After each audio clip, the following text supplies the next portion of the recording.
ఎత్తుకు పై ఎత్తు. అనగనగా ఒక ఊరిలో రత్తయ్య అని ఒక పేదవాడు ఉండేవాడు. అతని కూతురికి పెళ్లి నిశ్చయమైంది.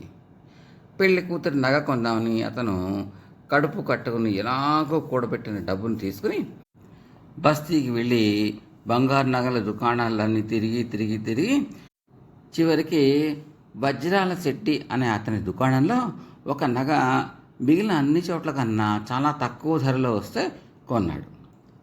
అతను తన చింకి బట్టల చాటుగా ఆ నగని దాచుకుని తన గ్రామానికి తిరుగు ప్రయాణం అయ్యాడు. వెళ్తూ ఉంటే దారిలో ముగ్గురు మనుషులు కర్రలతో అతన్ని అటకాయించి, నీ దగ్గర ఉన్నదంతా బయటపెట్టు, లేకపోతే బుర్ర బొద్దలు కొట్టి చంపేస్తాం అన్నారు. రతయ్య ఆశ్చర్యపోయి, నాలాంటి పేదవాడి దగ్గర ఏముంటుంది బాబులు, నన్ను వదలండి అన్నాడు. రతయ్యను పలకరించిన వాడే కర్రను అతని భుజం మీద ఆనించి, నీ బట్టల చాటుగా దాచిన నగని పైకి తీయి అన్నాడు. రతయ్యకు చెమటలు పట్టాయి.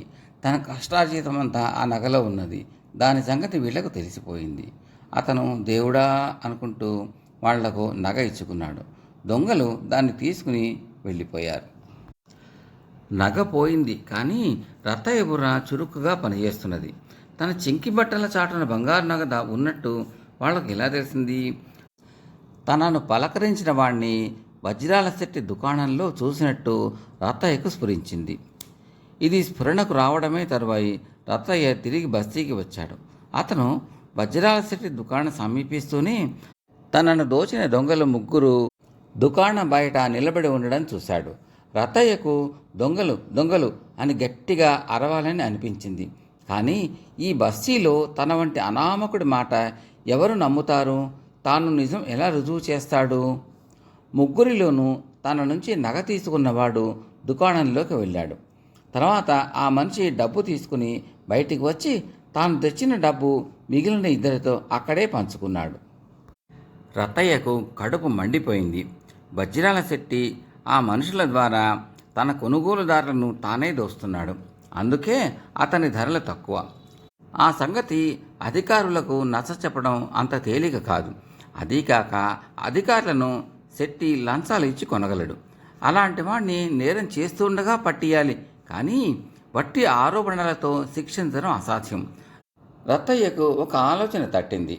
రత్తయ్య ఆ దుకాణ దగ్గరే పొంచి ఉండి తనలాంటిరైతే మరొకడు అందులో ప్రవేశించడం చూసి తాను కూడా దుకాణంలోకి వెళ్ళి అక్కడి జనంలో కలిసిపోయి ఆ రైతును శెట్టిని జాగ్రత్తగా గమనించసాగాడు.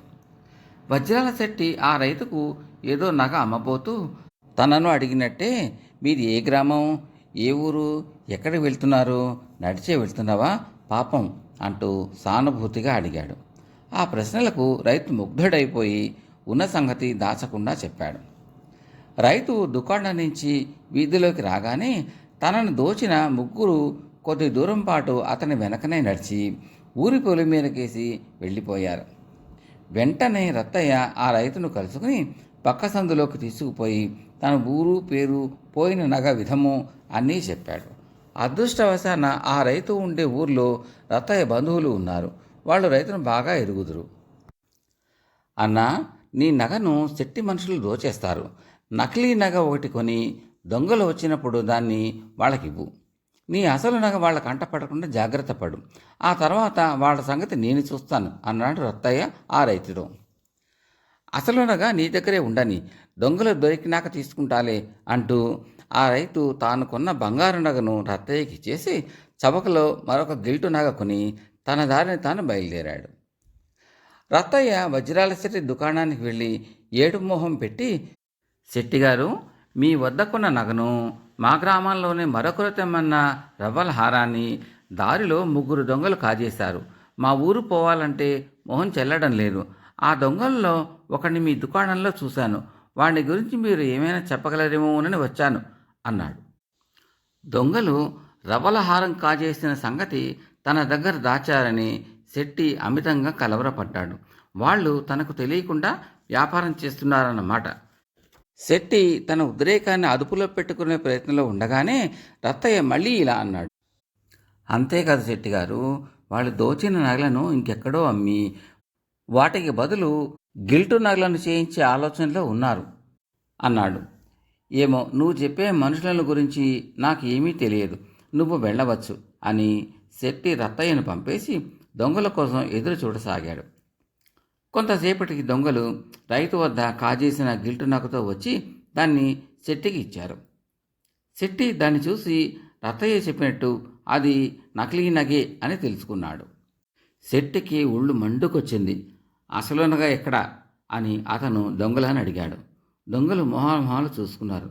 ఇంతకుముందు ఇంకోటి దగ్గర రవలహారం కాజేశారు, అది ఏది, దాన్ని కూడా నాకే ఇస్తే డబ్బు ఇవ్వకపోయానా అన్నాడు శెట్టి. రవలహారమా అంటూ దొంగలు నిర్ఘాంతపోయారు. అదే సమయంలో రత్తయ్య న్యాయాధికారిని రక్షక భటులను వెంట పెట్టుకుని వచ్చాడు.